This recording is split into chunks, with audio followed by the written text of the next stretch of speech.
So a new show came out on Netflix called Haunted.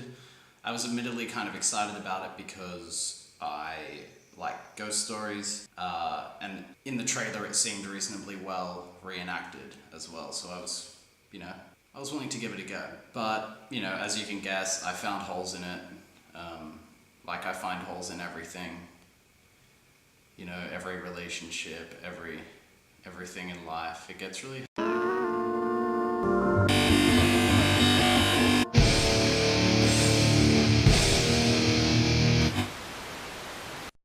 So the format of this show was that it was just a bunch of apparently real people that would sit in a room that you'd imagine was some rich, inattentive father's man cave and tell their story, and there'd be reenactments of varying quality playing over the top. Usually one person would talk the whole episode, and there'd be 6 other people who were apparently family members or friends who would just pull incredulous faces and interject with punchline ruining questions.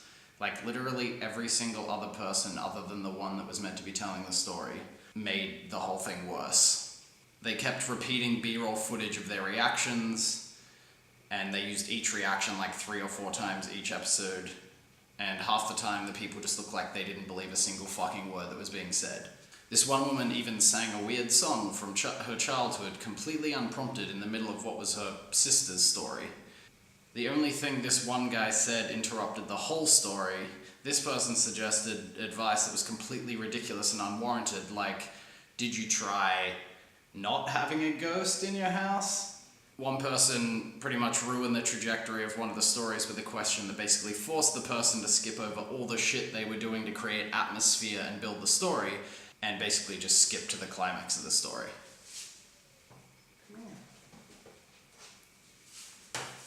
Everyone was like crying the whole time. One woman cried like 3 tears out of one eye at once. Like, lesson for next time. Apply fake tears with an eyedropper, not a super soaker. Some of the episodes were vaguely interesting because it seemed clear that people in the room were related to each other because of, I guess, like, the shape of their heads. But it seemed, if they were related to the person telling the story, they really didn't say much. Maybe, like, I have a feeling like a lot of the people in this were actors, but maybe these people weren't actors, and maybe that's demonstrated by the fact that they didn't act. They just got tears squirted, that were cascading down their faces. Throughout, they tried to ground the stories in reality by showing childhood footage, but that element of it was kind of lukewarm. Like, this one guy said that it was his job after his horrible paranormal experiences to help people get in touch with their dead loved ones. They showed us pictures of him in the army and drawings of the well that was in the basement of his house and the kids that came out of the well that haunted his house.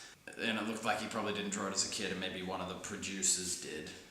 Like, show us pictures of his business card for his psychic business or whatever, or like, let us hear from a client of his or something if it's his job to be a psychic. Nope, just unrelated photos of him in the army that prove nothing except that he was once younger than he is now.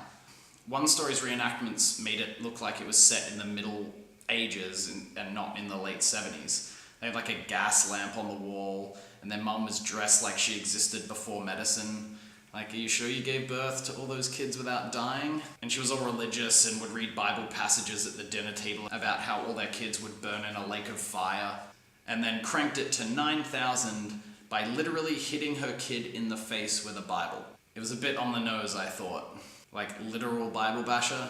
You should fire whoever wrote that episode. And for original stories, they all seemed remarkably filled with tropes, as if, well, yeah, I guess my point about this whole thing is that it seemed fictionalized and not true.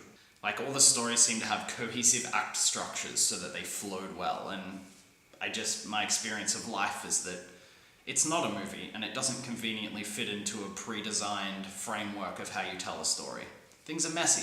Things don't always work out where there's a twist, like there was in lots of these. In one story where a guy stole a gravestone to give to this woman, that turned out to bring a demon into her life that was jealous of all this woman's partners because it was in love with her. It would like touch her in her sleep and ended up manipulating her to break up with her husband, who she stated she met while serving in the military. But no photos of them in the military, nothing like that. Maybe a childhood drawing of them in the military would have sufficed.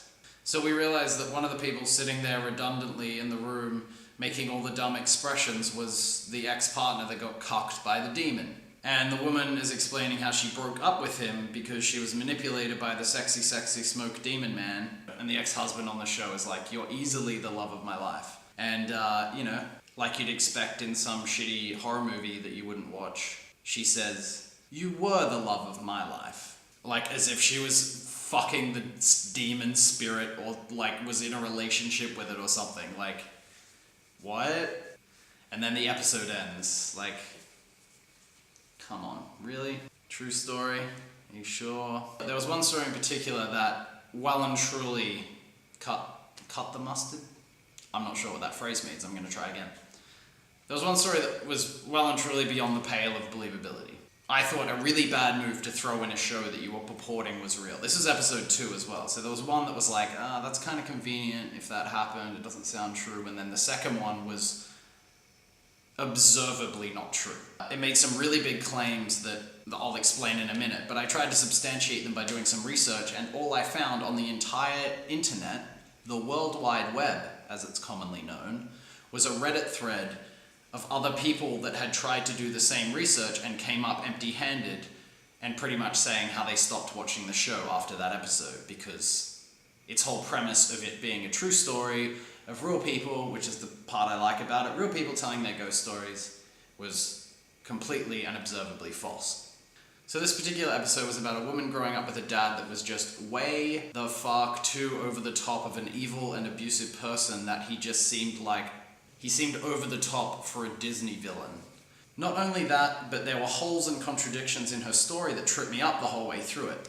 Like it starts with her explaining how the only game her and her sister were allowed to play as kids was rolling an orange back and forth. It showed this reenactment while she explained that if the orange rolled away, their dad would literally fucking backhand her in the face.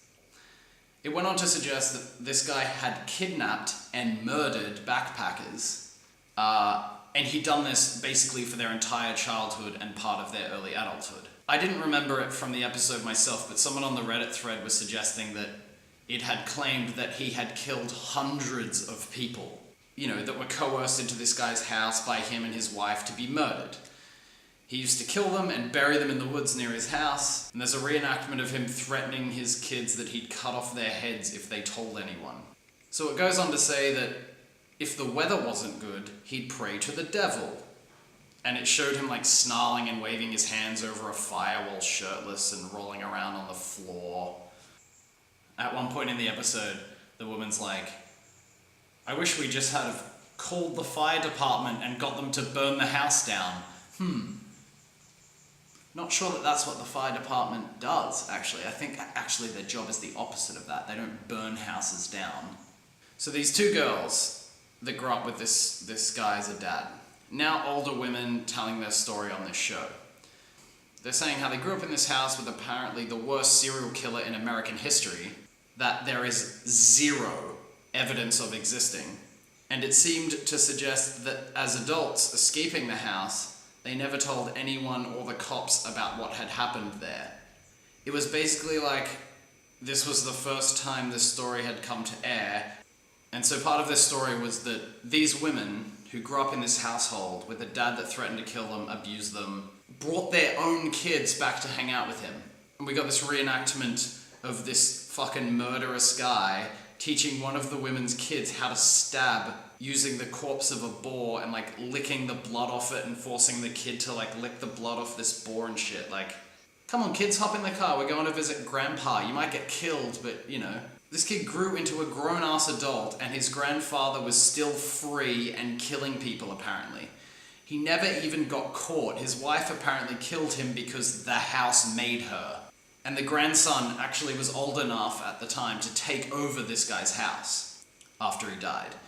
Then, while cleaning up the house to make it livable, he admitted to throwing away evidence of this guy murdering hundreds of people.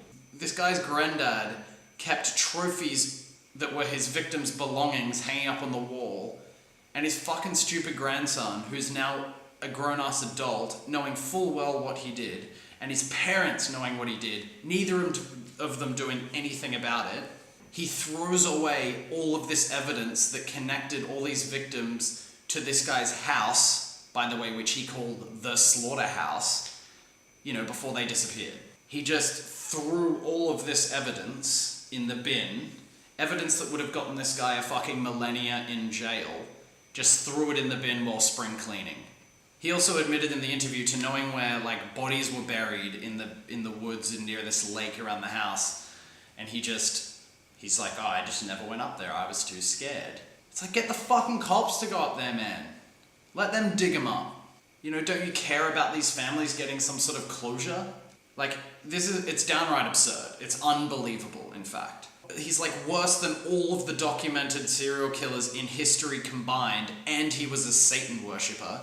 To give this episode a slight supernatural element, so it, warranted putting it in the show. And there's no photos of a police investigation. No evidence of newspapers saying that this murderous guy didn't get caught in his life and got killed by his wife. Nothing. Nothing about hundreds of bodies being exhumed. No suggestion of people that went disappearing around a certain area, near this guy's house. Nope, just nothing. Just a Reddit thread laughing about how these entirely fictional people got in trouble for playing orange wrong.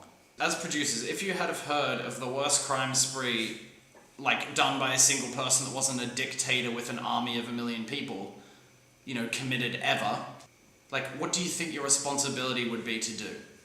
In an interview that you're doing with someone who's telling a fucking stupid ghost story so you can make a bit of cash, and it just popped out while you were making it that you'd captured, the worst murder in history, as if you wouldn't stop making the show.